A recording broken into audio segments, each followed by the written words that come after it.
ভাৰত মাতা কি জয়, ভাৰত মাতা কি জয়। আৰু আজি দেখা পাইছে যে এই যে আমাৰ ৰেলী, এই ৰেলী এগৰাকী আমাৰ প্ৰাক্তন ইয়াৰে মানে আৰক্ষী জোৱান আৰু এগৰাকী ভাৰতীয় সেনা বাহিনীৰ মাতৃ, তেখেত আমাৰ মাতৃ তেখেত হয়। এই আমি এই ৰেলী আমি কোনো নেতাই উন্মোচন কৰা নাই, এই ৰেলীৰ শুভ উন্মোচন কৰিছে যে ভাৰতীয় সেনাৰ সন্মানীয় এগৰাকী মাতৃয়ে। দাদা আজি 25 মে 2025 অৰ্থাৎ আজি দেওবাৰ, মন কি বাত অনুষ্ঠানৰ পিছতে তিৰংগা যাত্ৰা আপোনালোকে কৰি আহিল। তো একচুৱেলি মন কি বাত কিয় কৰা হয় আৰু কোনদিনা কৰা হয় এই বিষয়ে অলপ জনাব লাগে, আৰু তিৰংগা যাত্ৰাৰ বিষয়ে অলপ জনাব লাগে। প্ৰতি মাহৰ শেষৰ ৰবিবাৰ দিনা ভাৰতীয় জনতা পাৰ্টীয়ে আমি মাননীয় প্ৰধানমন্ত্ৰী, দেশৰ যশস্বী প্ৰধানমন্ত্ৰী নৰেন্দ্ৰ মোদীজীৰ মনৰ কথা হিন্দীত মন কি বাত আমি অনুষ্ঠান শ্ৰৱণ কৰোঁ।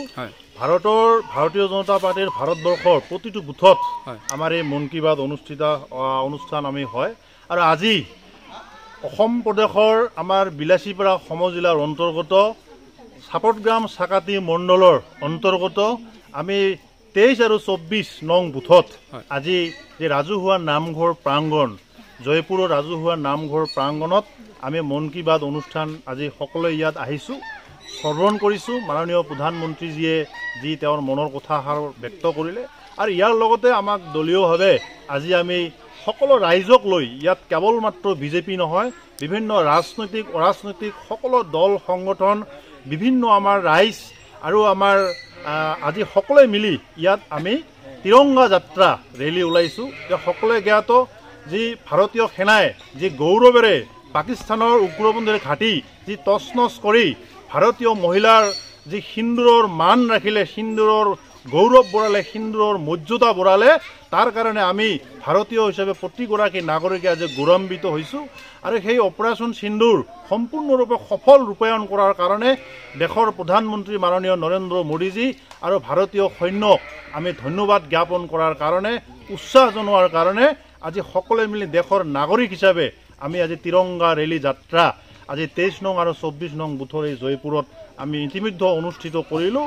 আৰু আমি আশা ৰাখিম যে পাকিস্তানে যিমানবাৰ ভাৰতীয়ক মানে ভাৰতবৰ্ষৰ ওপৰত আক্ৰমণ কৰিছে, প্ৰত্যেকবাৰে পাকিস্তানে তছনছ হৈছে। আগন্তুক দিনত আমি মোদীজীৰ ওপৰত সম্পূৰ্ণৰূপে আমাৰ বিশ্বাস আছে, ভাৰতীয় সৈন্য বাহিনীৰ ওপৰত আমাৰ বিশ্বাস আছে যে যিদৰে আমাৰ সুদৰ্শন চক্ৰ পাকিস্তানৰ প্ৰতিটো মিছাইল সুদৰ্শন চক্ৰ খ্যাত S-400 বিফল কৰিছে, শ্ৰীকৃষ্ণই যিদৰে যুদ্ধৰ সময়ত তেওঁৰ সুদৰ্শন চক্ৰৰে শত্ৰুৰ প্ৰতিটো অস্ত্ৰই এই সুদৰ্শন চক্ৰৰে বিফল কৰিছিল, ভাৰতবৰ্ষ ঠিক আগন্তুক দিনত আমাৰ সেই S-400 আৰু আহি আছে আমি শুনামতে S-500 এইবোৰৰ জৰিয়তে পাকিস্তানকে নহয় আমাৰ ভাৰতবৰ্ষৰ প্ৰতি বেয়া দৃষ্টি ৰখা প্ৰতিটো শত্ৰু ৰাষ্ট্ৰক পৰাস্ত কৰিব, তছনছ কৰিব। আৰু আমাৰ সম্পূৰ্ণৰূপে চৰকাৰৰ প্ৰতি, ভাৰতীয় সেনাৰ প্ৰতি আমাৰ আস্থাৰ বিশ্বাস আছে, আৰম্ভ কৰিছে। হয় দাদা, মোৰ প্ৰশ্ন যিখিনি আছিল খুব সুন্দৰ উত্তৰ পাইছোঁ আমি। মই আশা কৰিম যে অপাৰেশ্যন সিন্দুৰ নাম কিয় দিয়া হ'ল এই বিষয়ে অলপ ক'লে ভাল আছিল, কাৰণ বহুতে হয়তো অৱগত। অপাৰেশ্যন সিন্দুৰ এইকাৰণে নামটো দিছে যে আমাৰ সকলোৱে জ্ঞাত যে যোৱা পেহেলগামত দ্বিতীয় ভূস্বৰ্গস্বৰূপ পেহেলগামত কাশ্মীৰৰ পেহেলগামত যি আমাৰ উগ্ৰপন্থীয়ে যে ভাৰতবৰ্ষৰ 26 গৰাকী নাগৰিকক হত্যা কৰালে। আৰু তাতে দেখা পাইছে যে আমাৰ নাৰীৰ যি সেন্দুৰ অৰ্থাৎ তাৰ স্বামীগৰাকীক তাত হত্যা কৰিছে উগ্ৰপন্থী। হত্যা কৰাৰ ফলত আমাৰ নাৰীগৰাকী, ভাৰতীয় নাৰীগৰাকী, সনাতনী সভ্যতাৰ সেই নাৰীগৰাকী বিধৱা হৈছে, অৰ্থাৎ সিন্দুৰটো মোচা খাইছে। আৰু সিন্দুৰৰ মৰ্মবেদনা, সিন্দুৰৰ মূল্য সেইগৰাকী মহিলাইহে গম পায় যে তেওঁৰ কপালৰ পৰা সেই সিন্দুৰ মোচা খাইছে। মুচিলে কোনে? পাকিস্তানীৰ সেই পিছাচ খ্যাত, ৰাক্ষস খ্যাত সেই উগ্ৰপন্থী, মানে পাকিস্তানৰ পৃষ্ঠপোষকত সেই উগ্ৰপন্থীসকলে। আৰু যাৰ কাৰণে সেই উগ্ৰপন্থীসকলক তছনছ কৰি দিয়াৰ কাৰণে মৃত্যুৰ দুৱাৰদলিত পঞ্চাৰ কাৰণে যি অপাৰেশ্যন চলাইছিল, আৰু যাৰ কাৰণে এই ভাৰতীয় আই মাতৃৰ কপালৰ সেই মান, স্বাভিমান এই সিন্দুৰ নামেৰে অপাৰেশ্যন সিন্দুৰ নামাকৰণ কৰিছে। হয় হয়, বহুত বহুত ধন্যবাদ।